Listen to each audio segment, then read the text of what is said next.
On June 28, 1914, Franz Ferdinand, the Archduke of Austria, embarked on a fateful journey to Sarajevo. Accompanied by his wife, Sophie, he rode through the bustling streets of the city, unaware that this would be their last journey. As their motorcade approached, a ticking sound echoed nearby, drawing attention. Suddenly, a grenade arced through the air, exploding beneath the car ahead. Moments later, they drove past a bakery where Gavrilo Princip stood watching. Later, as their convoy turned toward the Latin Bridge, another grenade was tossed. This time, it struck the ground beside the car, forcing Ferdinand to swerve. Believing the danger had passed, they continued on. And it was then that Princip made his move. Seizing his opportunity, he aimed his pistol and fired twice. The first shot grazed the Archduke's arm, while the second struck him between the eyes. Sophie was hit as well, her abdomen pierced by a bullet. Now facing mortal peril, the Archduke and his wife were rushed back to their hotel. But there, despite medical efforts, both would succumb to their wounds. Thus ended the life of Franz Ferdinand, whose death would soon ignite the fuse of World War I. Born on December 18, 1863, in Vienna, Franz Ferdinand was never destined for the throne. He was the nephew of Emperor Franz Joseph. His older cousin, Rudolf, was next in line. However, in 1889, Rudolf shot his valet after a heated argument and then took his own life. This tragic event propelled Ferdinand into the position of heir apparent. The archduchy came with responsibilities, but Ferdinand didn't seem inclined to take them seriously. Known for his aloofness and disdain for courtly life, he often spent more time on his hobby, stamp collecting, than on his royal duties. For most of his life, Ferdinand's primary interest was horses, not ruling. At times, he expressed frustration over his constrained existence, even thinking about renouncing his title. However, his father, Karl Ludwig, insisted that he fulfilled his obligations. In 1896, following the death of his father and brother, Ferdinand reluctantly accepted his new status. He married a woman named Sophie Chotek, who became his lover, though the marriage was childless. They lived separately from one another, which furthered Ferdinand's discontent. Initially, he considered leaving the empire, possibly settling in Hungary. But ultimately, he felt compelled to stay due to his sense of duty. Despite his initial reluctance, Ferdinand eventually warmed to his role as Archduke. He and his wife became enthusiastic travelers, touring their extensive empire, which spanned Austria, Hungary, Bohemia, Moravia, Silesia, Galicia, and Lodomeria, along with parts of Italy, Bosnia, Herzegovina, Dalmatia, Croatia, Slavonia, and Romania. During their travels, Ferdinand discovered the growing unrest among ethnic minorities, who sought greater autonomy. Though his position as heir apparent didn't require him to actively rule, he had witnessed firsthand the challenges the Habsburg dynasty faced in governing such a diverse empire. If he ascended to the throne, Ferdinand knew that addressing these issues would be crucial for the empire's stability. He observed that Slovaks,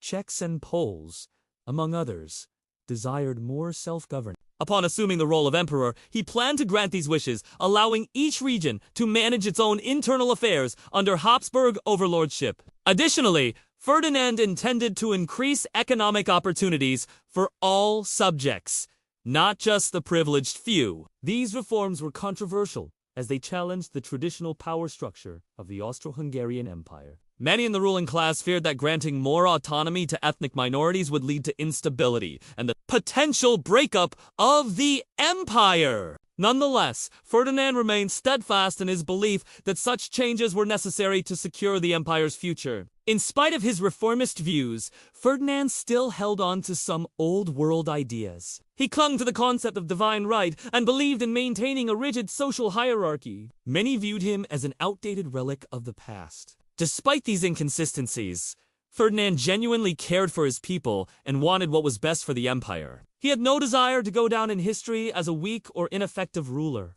As the aging Emperor Franz Joseph neared his demise, Ferdinand's path to the throne seemed imminent. But before that, he would be called to Sarajevo. The decision to visit Sarajevo was driven by several factors. Firstly, the Habsburg dynasty had a vested interest in maintaining control over Bosnia and Herzegovina, territories they had recently acquired. Secondly, the Archduke's presence was sought after by local officials eager to showcase the region's loyalty to the empire. Lastly, the visit coincided with the anniversary of the Battle of Karansabis, a significant military engagement in which the Habsburg army had triumphed. The assassination of Archduke Franz Ferdinand was not an isolated incident. It was the culmination of simmering tensions and rivalries on the European continent. The immediate cause was the growing nationalism among Slavic populations in the Austro-Hungarian Empire, particularly in Bosnia. Groups like the Black Hands sought independence and unification with Serbia. This desire for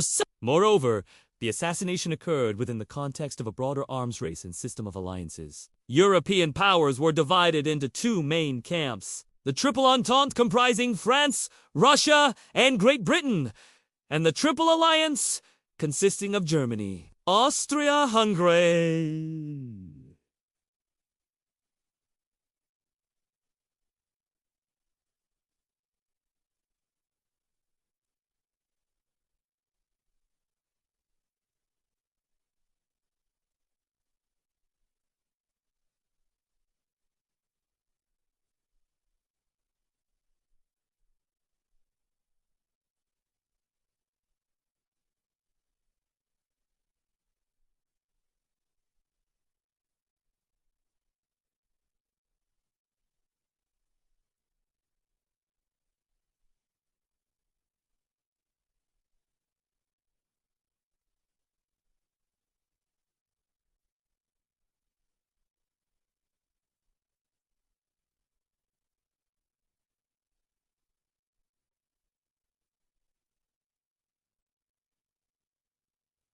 These alliances were formed to maintain a balance of power and prevent any one nation from becoming too dominant. The assassination of Ferdinand, therefore, had profound implications for the delicate balance of power in Europe. The Austrians were enraged and determined to hold Serbia accountable. On July 23, 1914, they delivered an ultimatum to the Serbian government outlining strict demands aimed at punishing those responsible for the Archduke's death. The Austrians were adamant about swift and severe retribution. The ultimatum contained 10 points, including demands for open access to investigate the crime, permission to enter and search key areas of Belgrade, and full freedom for Austrian agents to operate within Serbia. These terms were designed to humiliate and control Serbia, undermining its sovereignty. Austria-Hungary hoped that Serbia, backed by Russia, would resist these demands, providing a justification for intervention.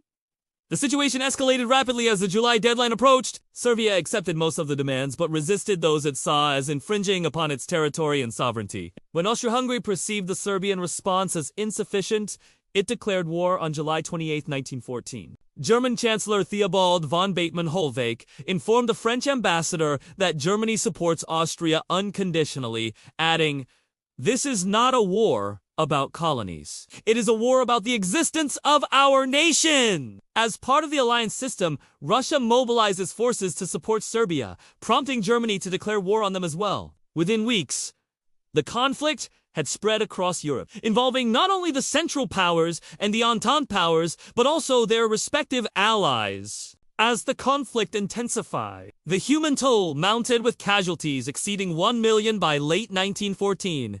Ferdinand's dream of reforming the Austrian Empire was cut short. His untimely death led to a chain of events that reshaped the political landscape of Europe, marking the beginning of a global conflict that would continue for 4 long years. The assassination of Franz Ferdinand serves as a stark reminder of the fragility of peace and the complexities of international relations. The complex web of alliances, imperial rivalries, and nationalist tensions in Europe created a tinderbox ready to ignite. Ferdinand's murder provided the spark, leading to a conflagration that would engulf the continent and eventually the world. The ripple effects of this event continue to resonate even today, shaping our understanding of global conflicts and the importance of diplomacy in an increasingly interconnected world. The death of the Archduke in Sarajevo left a power vacuum in the Austro-Hungarian Empire. After his demise, the throne passed to his nephew, Karl I. However, it was clear that the empire was on the brink of collapse.